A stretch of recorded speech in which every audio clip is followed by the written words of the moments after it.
Salut à toi, j'espère que tu vas bien. Je suis super contente de te retrouver sur ce podcast. Aujourd'hui, on va parler de la trichotillomanie et plus précisément du fait que ce soit chacun le considère un petit peu comme il veut. Il y en a qui vont considérer ça comme une maladie, d'autres comme un trouble, d'autres un TOC, d'autres une addiction. Et j'avais envie d'en parler aujourd'hui parce qu'après avoir consulté ma thérapeute il y a quelques jours, on en a parlé. C'est un sujet que j'avais pas encore abordé avec elle, non pas parce que j'avais pas envie ou que j'avais honte, mais parce que ça m'était pas venu à l'idée, vu qu'à la base, c'est pas pour ça que je la consultais. Donc après en avoir longuement parlé avec elle, on en a quand même conclu que ça restait une addiction et que seul moi était maître d'arrêter de me faire du mal. Parce qu'on reste quand même sur de l'automutilation, donc prendre plaisir à se faire du mal, en tout cas je vais parler pour mon cas personnel, mais tu vas certainement te retrouver dans ce que je dis. C'est le plaisir de se faire du mal. Pourquoi? Parce que peut-être qu'il y a des émotions qu'on n'arrive pas à gérer. Souvent, les personnes qui en sont atteintes, pour avoir quand même discuté avec pas mal d'entre vous qui me suivaient sur Instagram, on échange beaucoup en message privé, on est des personnes quand même très hypersensibles. C'est-à-dire qu'on ressent les émotions de façon décuplée. Et c'est comme si vous imaginez une bouteille qui est remplie d'eau. Au bout d'un moment, ça déborde. Et nous, on se remplit très vite, en fait, quand on est très sensible aux émotions. Et surtout, peut-être que tu es comme moi, tu n'as pas appris à les exprimer étant plus jeune. Donc, ça se développe pas à la naissance. C'est pour ça que pour moi, c'est pas une maladie ou un trouble de naissance, parce que ça se développe pas à la naissance. C'est quelque chose qu'on développe plus tard. Au niveau de la moyenne d'âge, après tout dépend. Moi, c'était vers 9 ans, c'était avant l'entrée au collège et ça s'est traduit à l'école. Donc quand j'étais assise très longtemps. Toi, c'est peut-être un autre cas.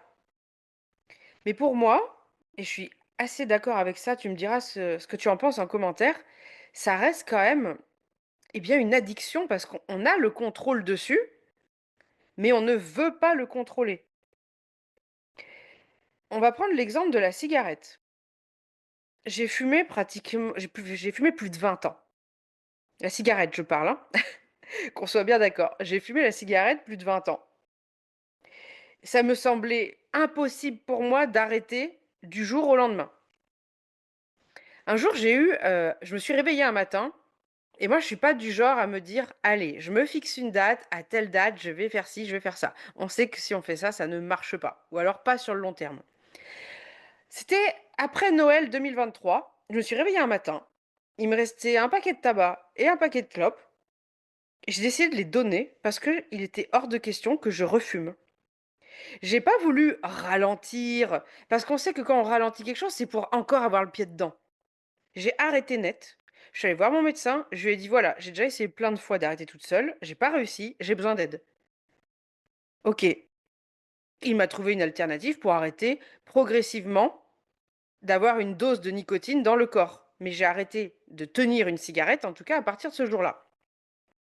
Donc ça va faire 1 an jour pour jour que je ne fume pas. Et pour moi, l'arrachage compulsif des cheveux ou des poils ou tout autre, ou ronger ses ongles, c'est pareil, c'est le même principe. On peut y arriver, mais il faut avoir de l'aide.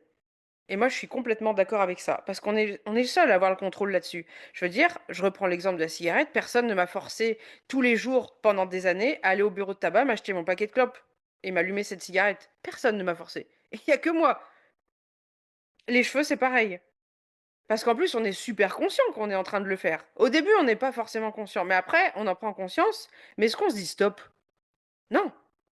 Là, je parle encore pour moi, mais je sais que tu vas te reconnaître. Même en me disant stop, je continue. Sinon quoi? Sinon, je suis frustrée. Pourquoi? Parce que je me serais pas fait assez mal. C'est ça, pour moi. Pour moi, c'est de l'automutilation, donc une addiction. C'est pour ça que je consulte. Alors, je consultais pas pour la trichotillomanie à la base. Mais je consultais pour tout autre en fait, pour me sentir mieux dans ma vie, m'enlever certains blocages, moi, je crois beaucoup à certaines choses, voilà, par rapport aux cartes, par rapport au transgénérationnel, donc des schémas qui ont pu être créés dans ma famille très lointaine, des choses que je voudrais effacer pour apporter le mieux à moi-même et à mes enfants, pour leur donner un bon exemple et qu'eux retransmettent plus tard de bonnes choses à leurs enfants. et on a abordé, voilà, ce sujet de la tricotylomanie qui m'a dit: «Mais, le point clé, il est là, ce plaisir de se faire du mal» et je vous invite vraiment tous à réfléchir à cette phrase, le plaisir de se faire du mal alors qu'on est capable de faire du bien à tous les gens autour de nous. On ne veut que le bien des gens souvent. Mais nous, on est incapable, pourtant j'aime pas ce mot, hein, on est incapable d'essayer de prendre soin de nous sur du long terme. Sur le court terme, c'est facile. Sur le long terme, un peu moins. C'est de ça que je voulais qu'on parle aujourd'hui. Et je rappelle que dans mon podcast, je ne parle que de mon ressenti personnel. Si tu n'es pas d'accord avec ce que je dis, tu le mets sur le côté. Si tu prends ce que tu as à apprendre. Tout n'est pas à prendre, ça c'est OK avec ça. Mais n'hésite pas à me dire en commentaire, ça c'est super important, ce que toi tu en penses, comment tu le ressens. Donc pour moi, c'est pas une maladie. D'autres personnes diront que ça en est une, mais ça serait une maladie, je pense que, beh, depuis le temps, on aurait des remèdes, hein, et les médecins seraient un peu plus informés. Parce que c'est quand même aussi très compliqué de trouver des médecins qui maîtrisent le sujet et qui connaissent ce mot, déjà, ça c'est la première chose. TOC et addiction, est-ce que c'est la même chose? Je pense qu'une addiction devient en fait un automatisme, donc un TOC.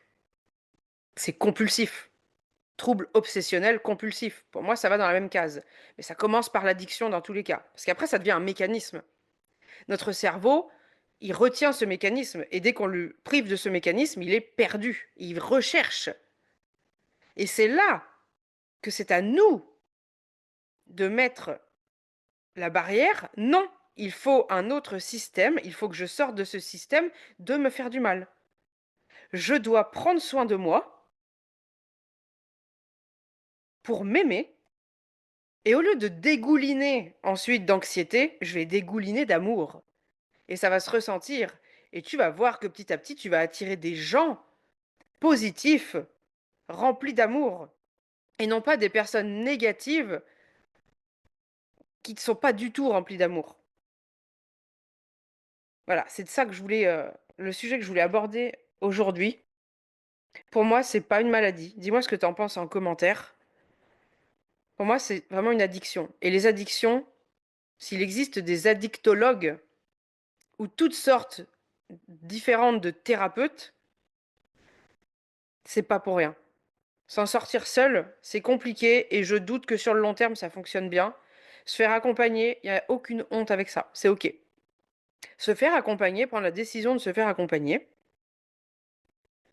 c'est se tendre une perche à soi-même en se disant: «Regarde, je m'aime, je fais ça pour moi, pour me sentir mieux, pour me libérer de cet auto-sabotage, cette autodestruction, ce plaisir de se faire mal». On ne ressent même plus la douleur. Quand vous parlez avec quelqu'un qui ne sait pas ce que c'est que de s'arracher les cheveux, la première chose qu'on me dit, moi, en général, c'est: «Oh, mais ça doit faire trop mal de s'arracher le bulbe».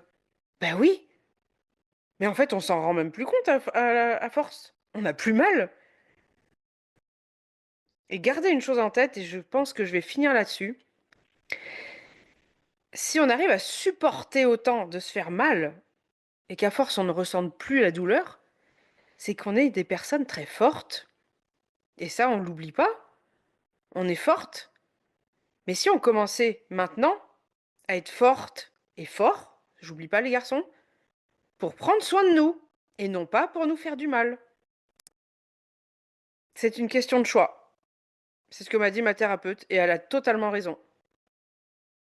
Si tu veux connaître d'autres types de thérapies qui peuvent exister pour t'aider, j'en parle dans le guide que j'ai créé sur la tricotylomanie. Je te nomme plusieurs types de thérapies brèves. Tu pourras chercher un professionnel dans ton département. Et j'ai réuni dans ce guide tout ce que j'aurais aimé savoir quand j'étais plus jeune, quand j'étais adolescente et que je vivais très mal, très très mal avec la tricotylomanie. On se retrouve prochainement. J'espère que ça t'aura aidé et je te le rappelle une dernière fois. Prends ce qu'il y a à prendre, et ce qui ne te parle pas, laisse-le de côté.